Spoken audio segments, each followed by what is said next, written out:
Good evening friends. आज हम class 12 के चैप्टर 2 इनवर्स ट्रिग्नोमेट्रिक फंक्शंस की बात करेंगे।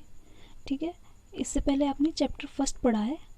उसमें चैप्टर 1 में क्या बताया हुआ है कि अगर एक फंक्शन है और वो 1 ऑन टू है तो उसका इन्वर्स भी एग्जिस्ट करेगा। एफ इन्वर्स एग्जिस्ट करेगा अगर वो 1 और ऑन टू है। इट मीन्स वो बाइजेक्टिव है तो। ठीक है, और अगर वो बाइजेक्टिव नहीं है यानी कि या तो 1 नहीं है या फिर वो ऑन टू नहीं है।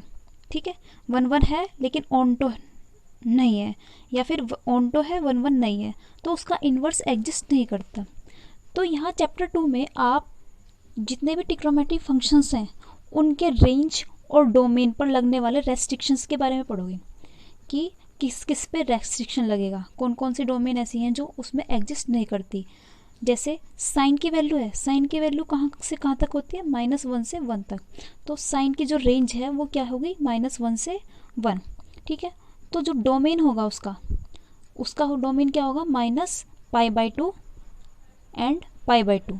ठीक है, तो साइन की जो डोमेन है वो कहाँ एग्जिस्ट करेगा, -π/2 से π/2। इसके अलावा साइन की जो डोमेन है वो -3π/2 से -π/2 के बीच में भी एग्जिस्ट करेगा, क्योंकि साइन -π/2 की वैल्यू -1 होती है। सिमिलरली साइन -π/2 की वैल्यू 1 होती है।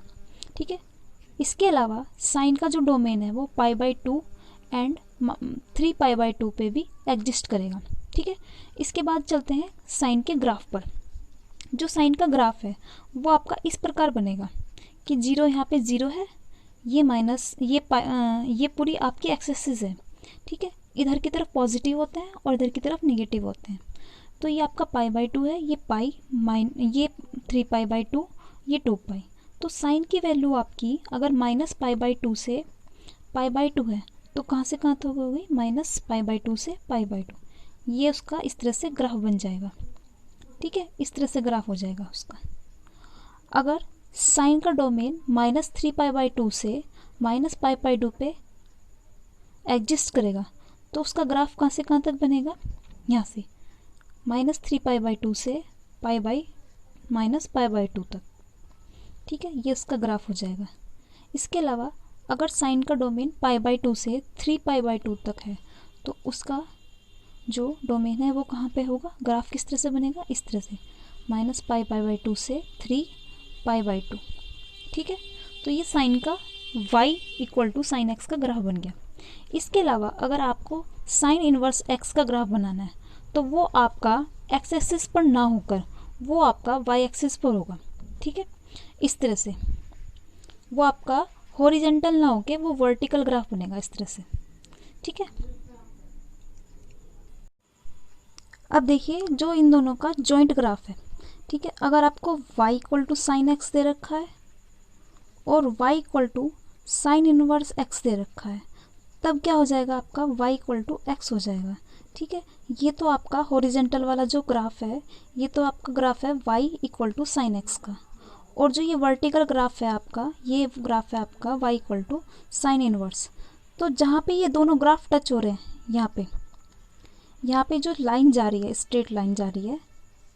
ठीक है, ये जो स्लैंडिंग लाइन जा रही है यहाँ पे ये होगा y = x। ओके, इसके बाद देखिए कोस इनवर्स का ग्राफ। ठीक है, कोस इनवर्स की जो रेंज होती है वो -1 से 1 होती है। जो साइन की रेंज होती है वही कोस की रेंज होती है। कोस की रेंज भी आपकी -1 से 1 होगी। ठीक है, तो इसका जो डोमेन है मतलब जनरल डोमेन है उसका प्रिंसिपल जो वैल्यू होती है इसकी वो होती है 0 और π।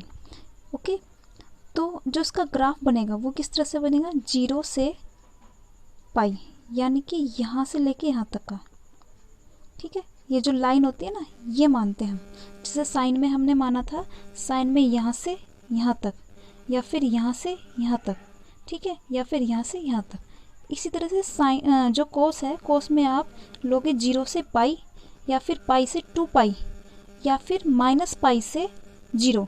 ठीक है, ये भी इसकी जो डोमेन हो सकता है कोस का, -π से 0 या फिर 0 से π। ठीक है, जो जनरल टर्म है वो उसकी 0 से π होती है। या फिर पाई से 2 पाई। ओके, ये तो है y equal to cos x का ग्राफ।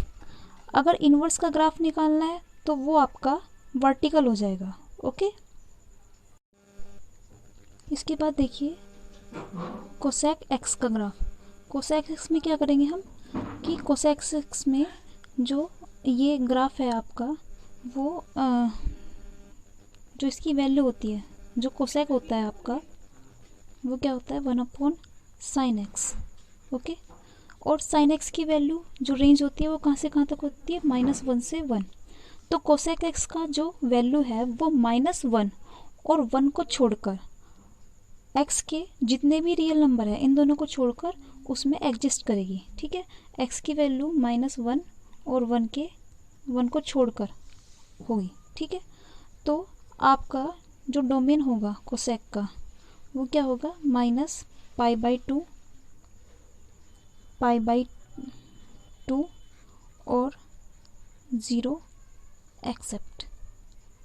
ओके, तो आपका जो ग्राफ बनेगा वो ऐसे बनेगा, -π/2 ये रहा और इस तरह से 0 को छोड़कर, तो 0 को आपको टच नहीं करना है। π/2 बनेगा इस तरह से। ये आपकी जनरल टर्म्स है। ठीक है, जनरल वो है ये टर्म्स। इसके अलावा आपकी वैल्यू कोसेक की ये भी हो सकती है -π/2 से -π/2।